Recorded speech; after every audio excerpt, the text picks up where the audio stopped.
Quant au PG Vendée, il est également, lui, poursuivable devant les parquets, près la cour, disons, de cassation, dont il les relève. Il n'est pas électron libre. Qui peut encadrer ces initiatives? Parce qu'en écoutant le professeur Kabissa, procureur Vendée peut se réveiller un bon matin, il ordonne une action à la justice comme il veut.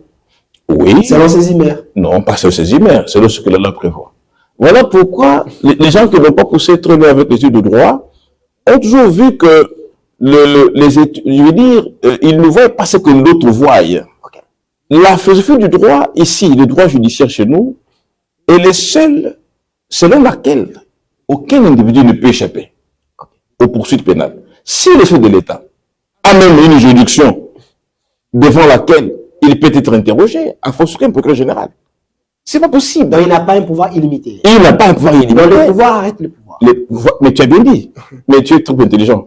Plus que certains analystes. Parce que toi, tu comprends qu'on peut pouvoir ici être arrêté, même si on a le pouvoir d'arrêter aussi. Et malheureusement, on a trop peu de cas dans ce pays où les procureurs généraux ont été arrêtés. Mais les sanctions sont celles-là. Pourquoi? Parce que le chef de l'État est le garant du bon fonctionnement des institutions. Alors, et lorsque, attendez.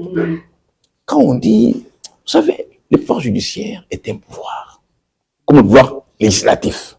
Tous ces pouvoirs-là ont une autorité au-dessus de l'article 69 de la Constitution. Ce 69 de la Constitution. Consultez la Constitution. Qui dit que le président de la République veille au bon fonctionnement des institutions. Mais non, lorsque vous dites qu'il ne peut pas être arrêté, ça veut dire qu'il est dans un état où il devient chef.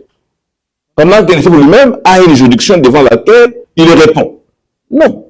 Quand il y a un manquement, les mécanismes existent. Alors, quand tu as un manquement, les mécanismes existent. Et je précise que la personne qui est ici, il est professeur à l'université, il est chargé des missions du chef de l'État, Félix-Antoine Tshisekedi, député national, malgré il a cédé son siège. Alors, professeur Taylor Lubanga, vous étiez à la CPI. Quel était l'objectif ou le motif qui vous a amené à la Cour pénale internationale? Non, merci beaucoup. Je suis le point focal national chargé du suivi de la coopération avec la CPI. Je suis en même temps formateur. Je suis formateur, disons, des points focaux nouveaux qui viennent. Et là, j'étais invité à participer aux travaux. J'étais l'orateur. J'ai animé une thématique sur la complémentarité. La salle était bien servie des expériences, de notre petite contribution à l'avancement du droit pénal international.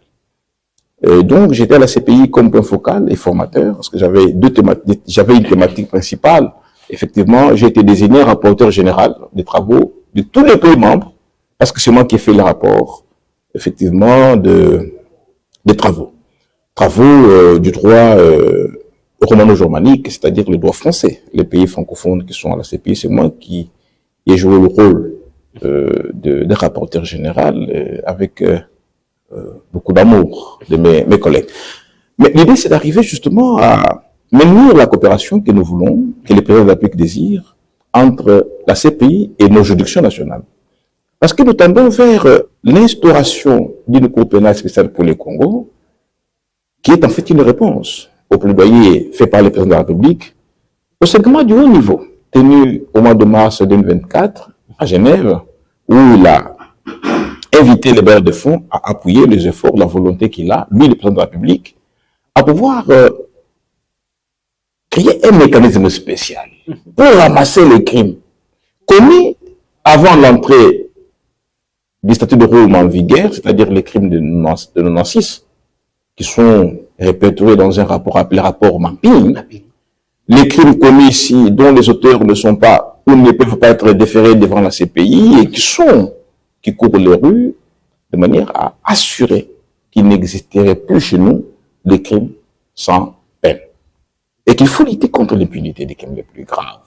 Parce que le chef de l'État a mis la justice et donc la lutte contre l'impunité au centre de notre système de gouvernance. Voilà pourquoi.